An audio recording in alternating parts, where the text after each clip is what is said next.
Of all the games I used to play in my younger, wilder days, the game of clubs and tees had never crossed my mind.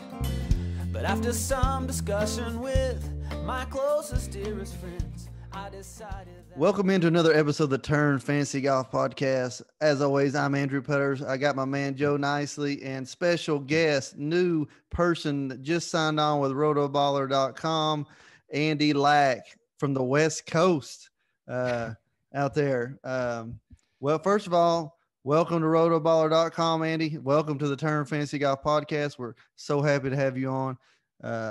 And like you said, man, you're a podcast machine. So first, man, Andy, tell us a little bit about where you came from, why golf, or what got you interested in golf, what got you started, what really drew you to Rotoballer, man. I appreciate that, man. And first of all, thanks for having me, guys. It's great to join you guys. I'm a big fan of your podcast. I listen every week. So happy to be a guest for you guys on any time. And to answer your question, I got I've been playing golf my whole life. I've been kind of around the game forever and always been a huge fan of the game. I grew up playing junior tournaments and have always I got into the PGA Tour too as I got older, just going to a lot of tournaments with my dad. And then I got an internship with Golf Digest as soon as I graduated college, and they actually empowered me to do some real writing for them. Like I wrote some real articles for them, and I did a lot of work in their gambling space. It was kind of right at the time that they were trying to embrace gambling and do a lot more gambling content. And then basically when the internship ended, I was like, I don't really want to stop doing this. I love doing this. I love writing and talking about golf. So I started my website and I started my podcast, and that was about a little over 6 months ago, and it picked up a little steam, luckily, thanks to guys like Joe, who, I think Joe was my 4th or 5th episode. And he said yes to me. And that's kind of where guys like Joe and Spencer and Rotoballer came on my radar. So kind of built up a friendship with Joe and Spencer, and kind of asked them about some more opportunities at Rotoballer, because I have a ton of respect for all you guys and the work that you guys do over there. And here we are, man. Yeah. And I'm sure Joe can speak more for Rotoballer than I can, but man, we're love to have you. We're so happy to have you on the crew. And so what kind of content are you spitting out for them every article wise? So the first real article that I'm doing for Rotoballer, every single Monday I do like a pretty in-depth, but nothing crazy, kind of just tournament preview at a glance. I think what's great about that article is I write it on like Saturday. And so it comes out pretty early, like first thing Monday morning. And I think it's a great way to get started on your research.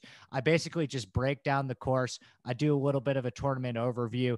And then I talk about all of the key stats that I'm looking for, and then talk about like 3 players that I'm looking to target. Usually the article even comes out before the pricing is. So I'm kind of just guessing on where these guys will be priced at, but I tend to do everything like a week ahead of time. So I think it's a great article to kind of get started on your research, because that usually drops like first thing on Monday morning, and it gives you, I give like a full picture of the course. I talk about all the stats that I'm putting in my model, and then give some early leans of the types of players that I'm looking to target. So I've had a ton of fun writing that article, and then I've been started last week to do the expert roundtable with you guys, and I'm sure there's more stuff ahead in the near future. Yeah. Before we get Joe talking real quick, I just don't, as far as using Rotoballer, this is to the casual golf fan, to the DFS golf fan. I just don't know why everybody does Rotoballer. We got you with the early field breakdown.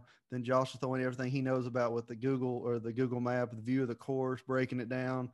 Joe giving his core 4, his horse for the course, Spencer with more gambling stuff, and his really just amazing amounts of content he puts out on the math side as far as what kind of players to target. And then you also with some more gambling stuff on the back end.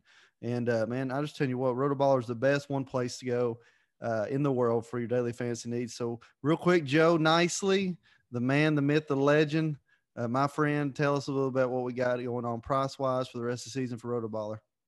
Yeah, man. Thanks, Andrew. Good to see you. Good to be back. Thanks to Spencer for sitting in for me last week, and really happy to have Andy with us, and happy to have Andy on the Rotoballer team. And that's what we look at it as a team, and we're always looking to add talent. We feel like Andy's a great addition and going to be a real asset for us going forward. But as far as our content, you can go over there and check it out. We've got all kinds of tools, man, as you mentioned. Got a great PGA DFS research station, which you can kind of find everything in one place. We have a lineup optimizer. If you want to build multiple lineups, you can certainly take advantage of that. And you mentioned a lot of the other great stuff over there. But we're running a deal for $69.99 for the rest of the year. That will take you through the Tour Championship. You can use promo code NICE, N-I-C-E, and get a discount off that. There you go, guys. So last week, well, first of all, we played any golf this week, guys? Anybody played any golf? Yeah, I played. What I always do is so I'm like kind of in a black hole with the tournament from like Friday through Tuesday and a week ahead of time. So like starting on Friday of this week, I'll do all my British Open stuff, and then I'll finish up all my podcasts and stuff by Tuesday. And then I'll on Wednesday and Thursday, I'll try and play sometimes 36 holes a day. And then by Friday of that week, I'll get started looking towards the next tournament. So I played on Wednesday and Thursday. Yeah, I'm strictly weekend at this point right now, Andrew. I think you know that. Played 18 yesterday morning, 4th of July morning. Did the family thing, hung out by the pool, just squeezed in 18 holes for fun yesterday morning. But it was good to be back out there. Actually, I hadn't got to play in a couple of weeks. Had some back stuff going on and work stuff going on and writing stuff going on. So it's been a challenge for me to get on the golf course this year, it feels like. But I always enjoy getting out there, man. Did not get to defend our title at the July 4th scramble at the Brook this year, Joe.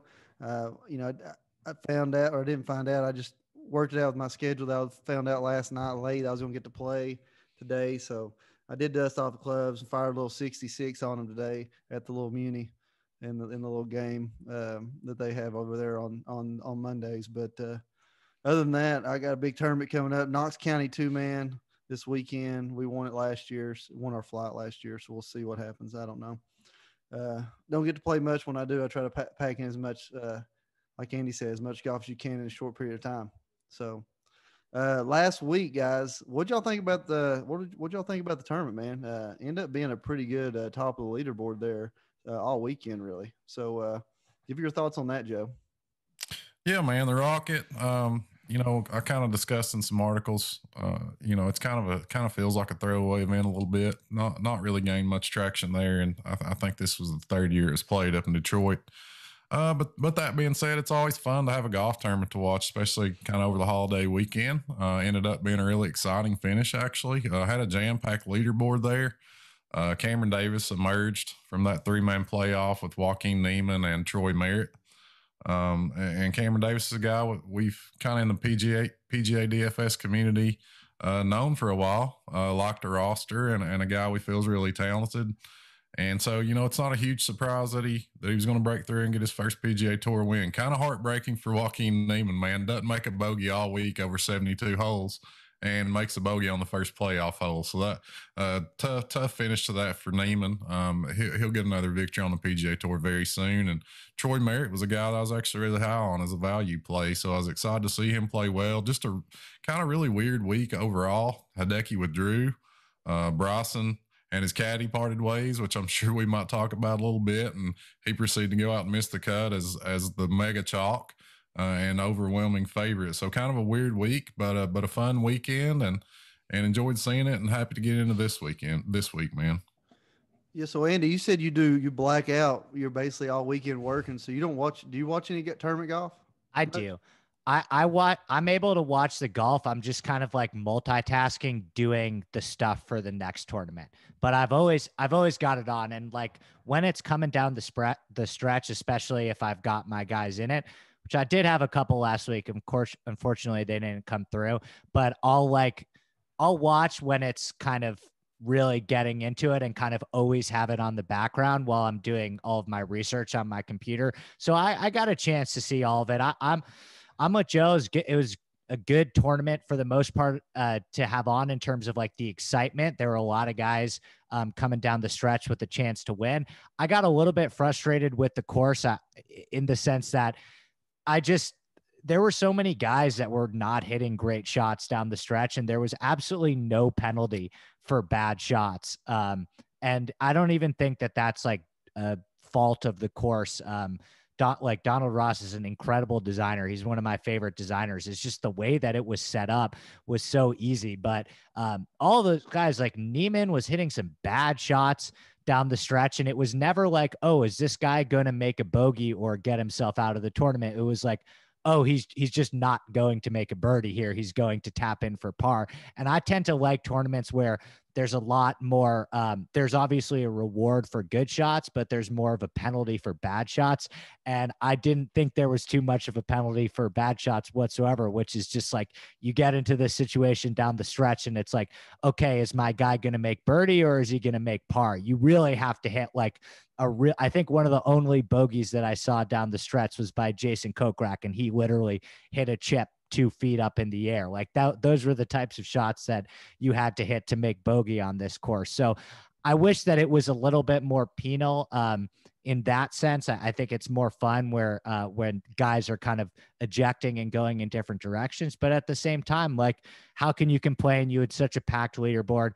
Cameron Davis got it done. He was, like Joe said, a player that I have been on for quite some time. Unfortunately, I hopped off this week, but glad to see him get the win. And I think it's probably the first of many, if I had to take a guess. Yeah, I mean, Donald Ross overall, you're looking at getting into the 100-year age on most of his courses, and they're just having trouble going with the test of time at that level of talent unless they trick them up. And they got some rain up there in Detroit, and the golf course is pretty soft, and it's a shame because it's a great golf club, and there's several great Donald Ross designs that, if the weather isn't great, if they get soft conditions, they can really light it up. So it's kind of sad because, like you said, Donald Ross, great designer. That's why that's one of the reasons I like about the week before at the Travelers. You can see somebody shoot 64 and 74, and you saw good shots versus bad shots. Here, you're 66 and 70 is, basically the same, just a few less putts went in. I was, kind of amazed. We had Chris Kirk up there, Neiman, Kokrak, Stallings did a little flash there third round. I was thinking, golly, how am I not finding something? We should be high-fiving everywhere, and just, I guess the wrong place, wrong time, or right place, right time for the people that had them. So, but congratulations to Davis. But let's move on now to this week. And if you were upset at the field last week, you're going to be disgusted this week. John Deere Classic, folks, 50th year anniversary, designed by D.A. Weibring in 2000, the TPC Deere Run up in Silvis, Illinois. This has been for years and years and years, the Jordan Spieth, Zach Johnson showdown. Not sure we're going to get that this year since Spieth is not elected to play, but par 71, 72.68. Greens are pretty standard, actually maybe a little on the slow side for PGA Tour conditions. But here's the thing is, folks, we don't see a lot of bluegrass, Kentucky bluegrass, or any type of full bent grass throughout much anywhere on the PGA Tour. So this is maybe why we see a little lower scores than normal. This tournament's had many names, but you're going to see a lot of birdies. That's all we can say about it this week. You're going to see a lot of birdies. Bunch of former champions are in the field. Probably too many to mention, but go ahead, Andy. First off, do you got anything you want to say about the tournament in general? We didn't play it in 2020 because of COVID restrictions in that state. Anything you really that stands out to you about this tournament in general? Yeah, I mean, the first thing that I would say, and I talked about this a little bit in my Rotoballer article, is like, if you had a process that you felt like worked last week at the Rocket Mortgage, I wouldn't change things up too much. My process did work for the most part. The thing that outside of Webb Simpson, but the thing that I'm probably going to be changing up the most is I'm going to add some bent grass putting into the mix. I'm going to add a little bit more of a weight on approach as opposed to putting. I just felt like last week, what the stats were showing was that you are not going to find a tournament on tour where putting is higher correlated with high finishers like you did last week at the Rocket Mortgage. And you actually saw that end up bearing out with how the putters finished that week again as well. I think there's a little bit more on approach this week. Like I'm looking a little bit more so at approach this week than I did last week, because I just think that you look at some of the guys that have had some success here, all really, really good wedge players. Jordan Spieth, Zach Johnson, Steve Stricker, all of those guys can get super hot with their wedges and make enough putts to contend. So really the things that I'm looking at this week is like wedge play, putting still as well. You always got to look at guys who can get hot with the putter on courses where it takes 20 under to win. And just generally guys that really thrive in easy scoring conditions. Like I really think guys that this is a different type of vibe than a lot of tournaments that these guys are used to seeing. There is a different skill set involved for a tournament like this than, I don't know, an Arnold Palmer Invitational even, or a Honda Classic. Like there's some players that their game is just better suited for grinding out pars. And there's some players where their game is just better suited for getting to 25 under. Some guys just like those types of tournaments more. So I'm really looking at guys that have played well on easy courses and kind of thrived in easy scoring conditions and can kind of really get hot with their wedges and their putter.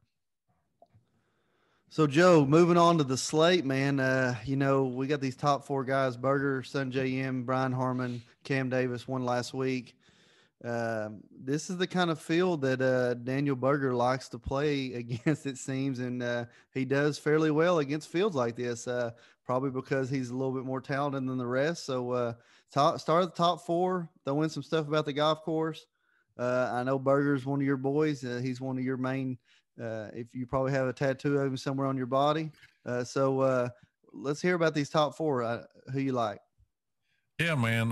Kind of an interesting top four here. As Andy mentioned, it's basically just a pin your ears back, go make birdies type of tournament this week, and as a result, it kind of brings the whole field into play.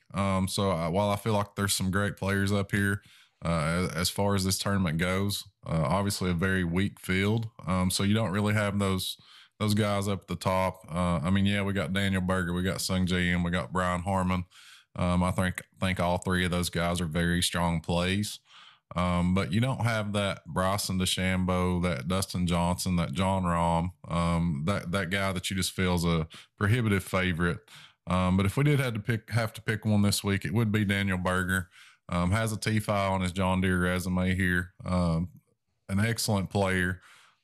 First in this field in proximity from 150 to 175. As Andy mentioned, it's a wedge fest this week. So I'm looking at proximity from 125 to 150, 150 to 175. Berger is strong in both those areas. First in overall strokes gained approach over the last 24 rounds, and he's fifth in birdies or better gained. So I think you can certainly look at Berger this week. Sungjae is a player that, basically plays every week. So he's very adaptable to any type of course conditions. But he just feels a little bit hit and miss to me. Looked good last week. Don't have a problem with rostering Sungjae, but I'm not making him a top priority this week. I will be making Brian Harmon a priority. The guy's playing maybe the best golf of his career. He's had an excellent season here. He's a former winner in this tournament and has played very well on this golf course. He can make birdies, but he's also good at avoiding bogeys. Second in the field in bogey avoidance. So I'll be giving Brian Harmon some serious love this week. Cam Davis, man, you kind of have to feel like, he's coming in off the win. Might be a little bit of a letdown there, but he can rack up birdies in bunches. So, you might want to give Cameron Davis a look. But if I'm up at the top this week, which I don't know that I will be, probably between Berger and Harmon for me. Yeah, so Andy, no Jordan Spieth this week in this tournament, so it's no automatic click. Who are you looking at to start out with? It's tough, guys. I kind of want to see how the ownership shakes out a little bit too. It's still really early in the week, but I'm probably leaning towards Sungjae, believe it or not. And I like Berger. I like the options that Sungjae gives me a little bit more in terms of the price point. I think at the end of the day, I'm probably going to end up doing a little bit of both. I just think with Sungjae, like, he's so good on these easy courses. Like, he makes so many birdies, and the irons are coming back for him too. Like, he's gained strokes on approach in 3 consecutive starts. And I don't think that a ton of people are going to gravitate to him maybe the way that they would gravitate to some of these other guys. So I think if you can get like an ownership break on Sungjae, he would probably be my lean. But with that being said, the guy at 9,900, Henley, is the guy that I wrote up in the Rotoballer article, and the guy that is probably the one that's going to be most prominently featured in my lineup. So I'm probably going to start a lot. I know I'm kind of cheating a little bit and bringing it down to the 9,000 range as well, but he's probably the guy that I'm going to start a lot with. Russell Henley. That's who Joe's got tattooed on his other bicep is Russell Henley. He talks about him a lot. Great iron player, Georgia Bulldog. For me, guys, here at the top, I just stick with what I already said. Daniel Berger plays well against weak fields. It's because he's more talented. It's like lining up a DJ in a WGC for me. I'm all over Daniel Berger at this 11-1. I'm gonna pay up. Hardly ever do I bring out the most highest price player, but I think this week you can, because there's going to be so much inconsistency from say 95 down. 95 to 8,000 is very, very weak compared to normally. So I'm starting with Daniel Berger. Moving on down 9,000. You already threw out Henley, Andy. But who else you going to key on? We'll just go ahead and throw the 8-9 range in together. And we got the big Zach Johnson sitting there at 8,500, who has probably the best history on this golf course overall, if you count out the number of years he's played here over in him or Jordan. And like I said, Jordan's not playing this week. So Zach Johnson, we looking at him, or are we going to bypass him and say that he's washed up? I'm going to play Zach Johnson. He was he was the other guy that I wrote up in my article this morning, and I talked about in my podcast on Sunday too. So I don't feel the need to rehash the whole thing, but I know that he's probably a little bit overpriced and potentially overowned based on what he has done this year. And I usually run from those guys completely in the other direction, but I really think that you should play Zach Johnson this week, providing that he's not like 25%, which I don't think that he will be.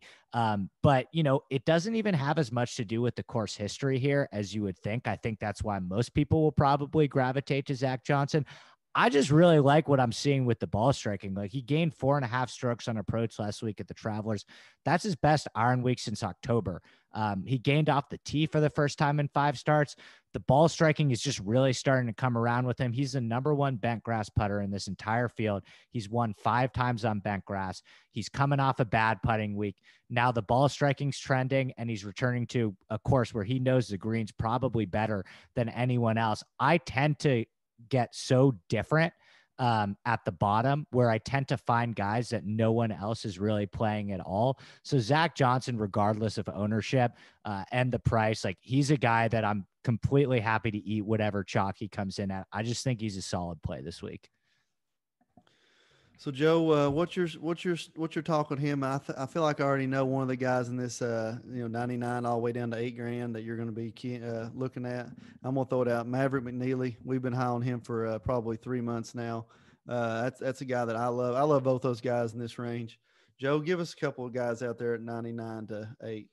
Yeah, I think this is actually, when we're taking this salary scale into account, guys, I think this is actually a pretty solid range, and probably where I'll be focusing fairly heavily. When we talk about recent form, we talk about Russell Henley, who's kind of finding his groove again after a little down period there, but the irons are firing. We're looking for guys, we talked about kind of wedge range. And Henley ranks first in this field in proximity overall, and he's 5th from 125 to 150 and 9th from 150 to 175. So you feel like the irons are firing for Russell Henley. Had a runner-up in this golf tournament back in 2019. And Kevin Streelman's interesting to me as well. He's a veteran that's played well this year. A lot of people were on him, I think, at the Travelers. He let a lot of people down with the miscut there, but this is kind of a nice bounce back spot for him at 9,700. Got Alex Noren coming off a really strong showing at Detroit last week. I believe he had a final round 64. So that's a guy that seems to play well in bunches. Knocked off several Euro Tour wins, kind of getting on hot streaks and just knocking out wins in chunks. So I feel like he's a guy you might want to try to ride the momentum with. Seamus Power is another guy. The 9,000 price tag is gross to me. But we're going to see that a lot this week. But he's playing really well. Has 2 top 10s in his last 4 starts, and is doing it with the irons and the putter, which is what we're looking for this week. Patton Kizzire can rack up birdies in bunches. And Andrew, you mentioned our guy Maverick McNeely. I was all in last week. He was a member of my core 4. Played really, really well. 4th in this field in birdies or better gained over the last 24 rounds. So I think you can certainly give Mav a look. And as Andy mentioned, Zach Johnson is coming off his best iron performance of the year at the Travelers. Former winner here, obviously sits on the board of directors in this tournament, so he's very familiar with what's going on at the John Deere. Very familiar with this golf course, and had just been a beast there over the course of his career. Hank Lebioda, another member of my core 4 last week, came through huge force in Detroit. 8th in this field in birdies or better gain. 1st in bogey avoidance, which I think, you got, if you're making bogeys this week, you're done. So the form is there with Hank Lebioda. I don't know that I'll be going to Ryan Moore, even though the course history indicates we should probably give him a look. But I'd much rather lean Zach Johnson there between those two, as I can't ever seem to figure Ryan Moore out. But overall, I think this 8K range is pretty fertile when we take into account the entire salary scale. So I'll be grabbing a lot of these guys this week. Yeah. One last thing about the 8K range before we move on, guys. Joe, we've put our boy Will Gordon up on the shelf here for a while. I'm about ready to put Doc Redman, especially if he's going to be anything above 7,200 in the future. I'm probably going to put him on a pretty high shelf. Did not play for a while till he shows something change. Major chalk last week, missed the cut. Moving on to 7 range, guys, and this is going to be a big homer talk here for me, but I think he's very underpriced of this field and this type of golf course. Scott Stallings, 7,400, got win equity there with his rate, but played pretty well last week. He goes in spurts, and right now he seems to be trending up. So we're hoping that maybe we can have a solid week. So Andy, tell me about the 7K range. I like Stallings a lot. The guys that immediately that I have circled are out starting at the top. Like, I like Kyle Stanley a lot. I think that he's going to be pretty popular for the most part. I'm seeing kind of the early ownership projections right now at Fantasy National has him as the highest guy in that 7,000 range at around 14.5%. I think probably, it's still really early in the week on Monday, so a lot's going to change. But I like Kyle Stanley. He's hitting the ball so great right now. He's the only player in this entire field that is top 10 over his last 36 rounds in proximity from 125 to 150 and 150 to 175. So he hits those wedges so well. It's all going to come down to the putter. He's been so dreadful with the putter, but when he does gain with the putter, he tends to win, or he tends to finish really highly. And his ball striking tends to be so good too, that even if he's losing a couple strokes with his putter, he's still making cuts, right? Like, he's made 12 of 16 cuts this season, I believe 5 in a row. So I think Stanley's like a very solid play, provided that ownership doesn't get out of control. I've seen some love for Bo Hostler this week, just based on the very recent form. I don't know if I'm going to be able to get there. Dylan Fratelli has not been playing well whatsoever. Steve Stricker is fine. He's actually done a little bit better this year against PGA Tour competition than you would expect. He finished 4th in Phoenix and 13th at the Honda Classic. So I don't think Stricker is a crazy play by any means. I think I'm probably just going to end up going the Zach Johnson route if we're going to talk about the course history guys.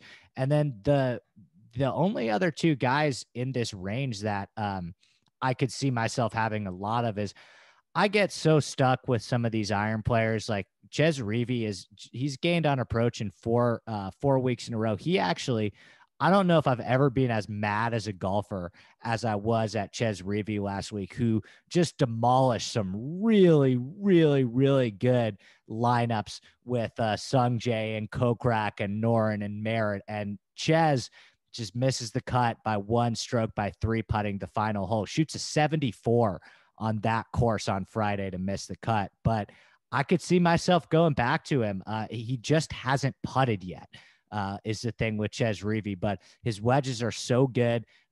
Top 10 in strokes gain approach over his last 36 rounds. And he's continuing to trend upward in the ball striking department, which is what I tend to see. It's just if those putts are going to fall. And then just to echo what you said about Stallings, like I had Stallings circled for me as well. I think he's a great play at $7,400. He's been trending with the ball striking as well. He's doing everything that I like to see. Like he's kind of fine off the tee, really bad with the short game, but the irons have been awesome. Like he gained 5 strokes on approach at the Rocket Mortgage last week. So in that range, I think my 3 favorite guys are probably Stallings, Reavie, and Stanley.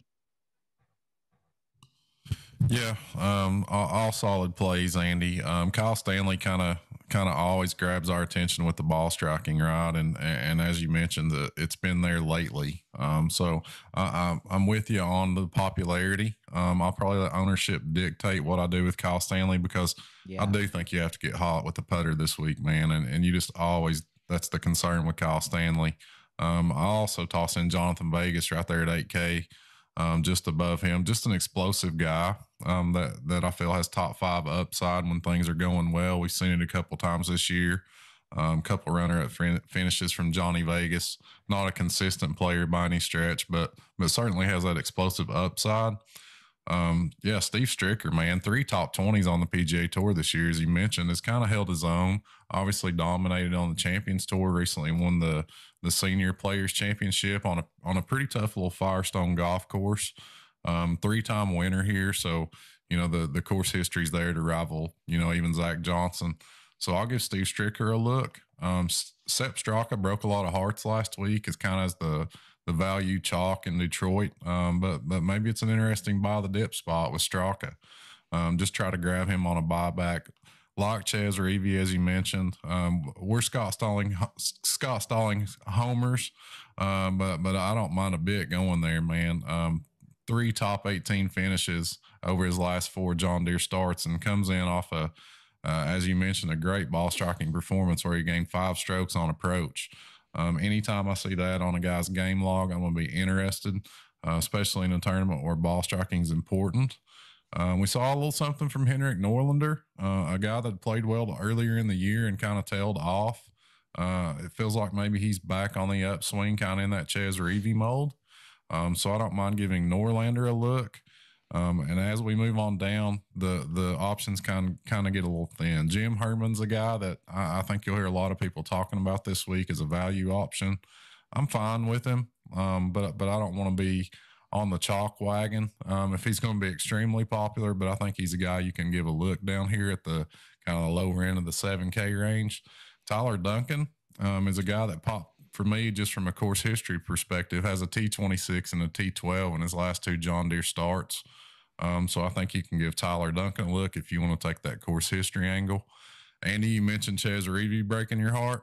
Satoshi Kodaira broke my heart into a million pieces last week, man. Just a brutal back 9 after a beautiful opening round. Just a tough stretch there to close out the second round. Made double on his last hole of the day to miss the cut, and ruined a lot of my lineups in the process. So, he's a guy that we depend on putting with, that can handle short golf courses. So I don't know if I'll have the heart to go back to Kodaira there, but might not be a bad play. This course sets up pretty well for him, I feel like. As we get down into the 6s, Andy, this is always kind of a tough decision every week, especially in these weaker field events. Are you looking at anybody below 7K? And if so, give me a couple of your favorites down there. I'm always looking at guys below 7K for better or worse. And the one guy also that I didn't talk about, but I'm going to play a lot of Nick Taylor at $7,200. He's like, I don't think anyone's going to play the guy. but the ball striking is just really trending. He gained 1.2 off the tee at the Rocket Mortgage. That's like his best off the tee week in a month. Gained 2.4 on approach too. Best iron week in a month. Just lost 2.5 strokes putting, but he's a really good putter. And last time he lost over 2.5 strokes putting, it was all the way back in January. He came back the next week and gained 4.4 at Riviera. So I'm not concerned about the putter whatsoever. He makes a ton of cuts. He wins golf tournaments. He's the number one player in proximity from 125 to 150 yards over the last 36 rounds. So I think he's a really, really great play. I'm going to play a lot of Nick Taylor. In the 6,000s, there's two guys that I have circled that I could probably see myself going to like a fair bit. There are a bunch more guys that maybe I have some interest in, but I like Adam Schenk at 6,900. I think Roger Sloan is probably going to be like the chalky guy that everyone gravitates to because Sloan is just going to pop in everyone's model. But I think Schenk is probably a better player than Roger Sloan and a nice pivot if you can get like a bit of an ownership discount on him as well. Like he's just terrible around the green, which I don't think is going to hurt him too much here, but he's been really good in all other aspects. And he finished sixth here in 2019. That's actually his best finish of his career. So he knows TPC Deere Run. He has some pretty good experience here. Makes a ton of birdies. I think Schenk is worth a shot. And the only other guy that I think I'm going to seriously feature in some of my lineups is I'm going to play Camilo at 66. I think he's a solid play. He's played here 9 times. He's a bunch of middling finishes. Nothing really special, but he gained 2.9 strokes on approach last week. You'll notice a theme with all of my guys. The thing that I talk about over and over and over again is I want guys that are trending with the ball striking. I want guys that are good putters, maybe coming off bad putting weeks. And Camilo fits all of those he fits the bill and all that. Like he's been losing strokes putting, but he's a guy that can really, really pop with the putter. So the ball striking is trending. And now you're basically just asking him to get that putting week that we've been waiting for. And I think he could really, if he can pair that with the irons, I think he's a pretty solid play at 6,600. Like he's had some pretty good results this year, a couple top 25 finishes. So I'm going to do Camilo at $6,600. Yeah, not a bad call there, Andy. Also had a T19 in his last John Deere Classic start. But as you mentioned, kind of playing for his PGA Tour life there earlier this year, and ran off a good stretch of golf there, kind of April, May. Had a stretch of top 25 finishes. So I think you can certainly look at Camilo when you start getting down there in this cheap range. A guy right there in that same area at 66, if we're talking about taking some shots, is Scott Brown, a guy that I'll look at a little bit. Top 25 finishes in 3 of his last 4 John Deere Classic starts. You know, a pure course history play, but the guy, when he's going, he can make birdies in bunches, and obviously he's fared very well on this golf course. Kind of more towards the top of the 6s, I think we have to kind of mention Vincent Whaley. He's been kind of a PGA DFS darling this year with his kind of ridiculously cheap price tags and had some real consistent play there. Has kind of started wobbling a little bit as of late, but at 6,800, man, I think he's a guy that can go out there and make birdies for you, and that's what we're going to need on this golf course. I know we kind of keep ringing that bell, but it must be said that if you're not making birdies this week, par is going to kind of set you back when you're making pars. Another guy Andrew and I know we're kind of homers for that I want to shout out to Wes Roach down there at 6,600. Had a T10 here in 2019 and has played well on the Corn Ferry Tour. He's kind of lost his status and been playing on the KFT some. But I think he's a guy that when he gets going, this is the type of golf course where he can thrive. He's a very good bent grass putter, and he can handle short layouts. So I think you can look at Wes Roach down there if you're looking for a salary saver. Anybody you're looking at down here, AP? I know we don't normally like to dive down into the 6s too far, but any cheap guys you're looking at this week? Yeah, I mean, I'll throw out some names that you could throw in some GPPs that I would be looking at. RCB, struggle with him. He always looks great on paper, but never seems to come through.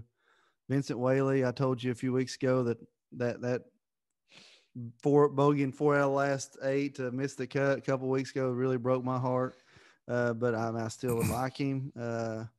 Andrew Landry, Sam Ryder, like both of those guys. Maybe, they haven't had the best recent history, but I like both of those guys if I'm having to pick. What about, I don't even know his name, his first name, Bronson Burgoon. I don't think anybody's thrown him out there. He's had horrible as of late. His recent form hasn't been great, but he's played well in this tournament. I don't think he's ever missed a cut here. That's something to throw out. Will Gordon's got a ton of game, but he's on the shelf. He's on the list, Joe. What's up with JB Holmes, guys? Is he hurt? Is he making a huge swing change? Because I watched him play like 3 holes last week, and he birdied 3, and then I watched him play the next 3, and he hit 3 duck hooks off the tee. It's something I've never seen before as a professional golfer. It's like golf schizophrenia. I think he might be going through a major swing change and just is lost out there. That's kind of my thoughts. But if you notice anything, Andy, you watch these guys pretty close. Yeah, just looking at the numbers, he's actually made the cut at the Travelers. He finished 36 at the Travelers and made the cut at the Palmetto too. But yeah, he missed the cut at the Rocket Mortgage and lost a lot on approach, lost a little bit off the tee too. And he's kind of the only reason he's been making these cuts is because he's been getting it done with the putter. Those aren't typically the type of guys that I tend to gravitate to. It's just asking a lot. So probably a no for me on JB Holmes this week. Yeah. I watched him play the first 3 holes he shot 3 under the first day. Friday, I think it was my dart play last week. So Friday, he come out and double bogey start, duck hooked it off the tee all 3 holes. It was the craziest thing I've seen in a while as a professional golfer. But Pete Malnati at 6,500, guys. Any moment he can get hot with a putter. His most recent form has been terrible. He played great in the fall. I think he's top 70 in FedEx points. As you get down here, it gets really shaky really fast. Aaron Baddeley will probably make the cut. Kevin Tway, played great last week. He's also a guy that comes in streaks, but he doesn't putt the ball great. So, that's just some guys I'm throwing out of just names that I've seen over the years that I like or don't like. That's really it. You're going to be once you get below 72 in this field, you're going to be pretty darty, I feel, if you're going to be picking anybody. Andy, we like to close out the show with a little special thing here we call the Dart and the Heart segment. We're going to name one dart throw, which is, all over the board, and then your heart play, what you really think is going to happen. So go ahead, Andy. Give us your dart, and where's your heart at this week? Dart-wise, I really like Nick Taylor. Does that count, or do I need to do someone lower? He's $7,200. You're good. Okay. I really thank God Austin Eckroat isn't in the field this week, right? I really like me last week too, man. Oh my God. It's a lot worse when you're like preaching from the mountaintop too, that he's going to do great things. So yeah, I like Nick Taylor a lot. I think no one's going to play him. I think he's coming in right now in the early ownership projections at like under 5%. I think he's a great option. He would be my dart. And then Hart is it like what more so your strongest play or what you're rooting for the most? I think we've heard Andrew describe this before as if you wake up in Vegas and you're groggy and you're trying to put the pieces together and you look over and you see a chip, one single chip laying on your nightstand, who you putting it on? Who you putting your last dollar on this week, Andy? Oh, that's Hart? Yeah. Yeah, we're going with the Hart play. Who do you truly believe in? Who's going to win this golf tournament? I'll go with Henley. I'll go with Russell Henley. Yeah. Okay. Like it. You think Henley can keep the putter hot for 4 days, huh? Yeah. I do. I think he's had a couple weeks, like he gained 8 at the Honda. He can pop. He popped at the CJ. So yeah, I'd go with Henley. He's going to give himself a lot of chances. The way he's hitting his irons right now.